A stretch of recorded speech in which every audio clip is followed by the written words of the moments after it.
Pepsi cola, Coca Cola, Thums Up, Limca, सिट्रा।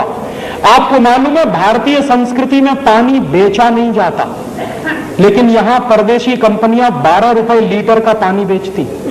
माने गाय का दूध मिलता है 10 रुपए लीटर, पानी मिलता है 12 रुपए लीटर। कौन सा देश है और किस देश में आप रह रहे हैं? और ये परदेशी कंपनियों का पानी पी रहे हैं गांव गांव, गली गली में। मुझे बहुत दुख होता है कि हिंदुस्तान में 2 लाख गांव ऐसे हैं जहां पीने का पानी नहीं है। आज भी करोड़ों लोगों को इस देश में पीने का पानी नहीं मिलता, और हमारे देश में कुछ परदेशी कंपनियां पेप्सी और कोका कोला बेचकर सैकड़ों करोड़ रुपया कमा के ले जाती। ये पेप्सी और कोका कोला जैसी बोतलों में जानते हैं क्या है? उस बोतल पर साफ साफ लिखा हुआ है it contains no fruit juice, माने उसमें किसी भी फल का रस नहीं है। तो क्या है? सिंथेटिक केमिकल्स हैं उसमें। क्या केमिकल्स हैं? सबसे खतरनाक चीज है पेप्सी कोला कोका कोला में कार्बन डाइऑक्साइड। और कार्बन डाइऑक्साइड कभी भी शरीर के अंदर नहीं ले जानी चाहिए। शरीर विज्ञान कार्बन डाइऑक्साइड को बाहर निकालता है, ऑक्सीजन अंदर ले जाते हैं। हम बेवकूफी करते हैं, पेप्सी पी के, कोका पी के उसको अंदर ले जाते हैं। और कार्बन डाइऑक्साइड के साथ साथ जो और खतरनाक चीजें हैं उन बोतलों में, वो क्या है? एक है फॉस्फोरिक एसिड, एक है सोडियम ग्लूटामेट, एक है पोटेशियम सॉर्बेट, और उसमें है लेड एसीटेट।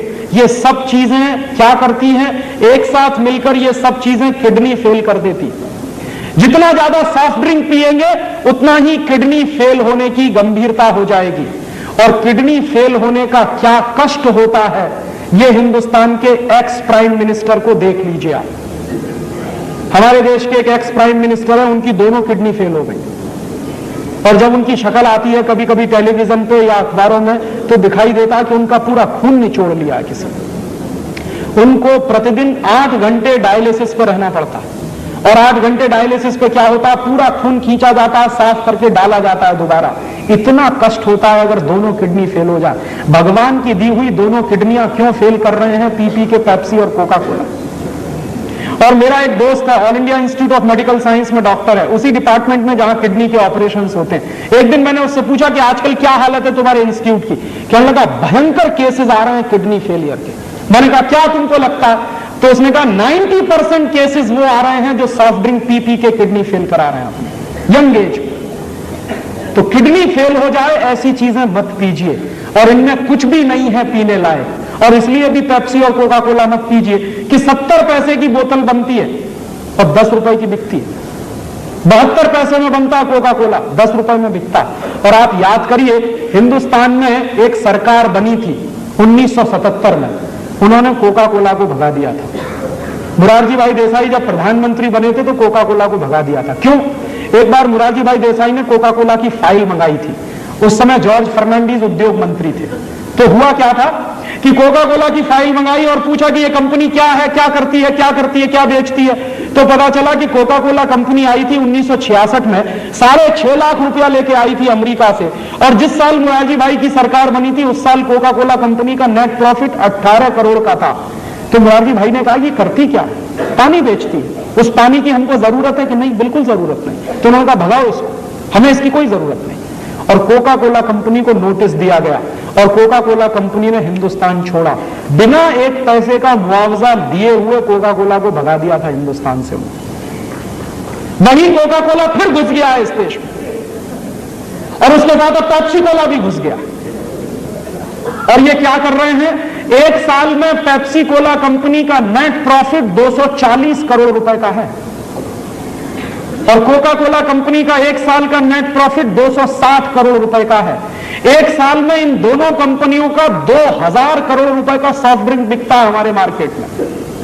पैसा बर्बाद हो रहा है। और पहले क्या था कि कुछ हमारी स्वदेशी कंपनियां भी थी, अब इन दोनों कंपनियों ने सबको हड़प लिया। हमारी एक कंपनी थी पार्ले जो थम्स अप और लिम्का बनाती थी, वो चली गई अब कोका कोला के कंट्रोल में। क्या हो रहा है? हजारों करोड़ रुपए बेवकूफी में बर्बाद हो रहे हैं देश की इकोनॉमी के। हम क्या करें? पेप्सी और कोका पीना बंद करें। और कभी भी आपके हाथ में पेप्सी और कोका कोला की बोतल आए तो बोतल को मुंह से लगाने के 2 मिनट पहले सिर्फ इतना सोचिए कि मेरे देश के 2 लाख गांव में पीने का पानी नहीं, करोड़ों लोगों को पीने का पानी नहीं मिलता। मैं ये परदेशी कंपनी का पानी पीऊं? और तब आपके हाथ से अगर बोतल छूट जाए और गिर जाए तो आपसे बड़ा देशभक्त इस समय कोई दूसरा नहीं है। मेरे लिए देशभक्ति की अब एक ही परिभाषा है कि आप अगर विदेशी कंपनियों का माल खरीद रहे हैं और पैसा देश के बाहर जा रहा है और ऐसा सामान खरीद रहे हैं जिसकी हमको कोई जरूरत नहीं है, तो मुझे आपकी देशभक्ति पर संदेह है। तो ऐसा काम मत करिए, हिंदुस्तान को बचाना है। क्यों? क्योंकि ये कंपनियां हर साल हमारे देश से 70,000 करोड़ रुपए लूट कर ले जाती हैं। कोई टेक्नोलॉजी नहीं है, कोई रोजगार नहीं मिल रहा है, उल्टे बेरोजगारी इस देश में बढ़ रही है। तो ऐसे समय में हमको एक एक पाई बचानी है इस देश की। तो आपको मैं ये निवेदन करने आया कि अपने घर से ये अंग्रेजियत भगाइए, माने विदेशी कंपनियों के सामान खरीदना बंद करिए और ज्यादा से ज्यादा बन सके उतने वो सामान खरीदिए जो प्रकृति से सीधे मिलते हैं, ताकि पैसा किसान के पास जाए।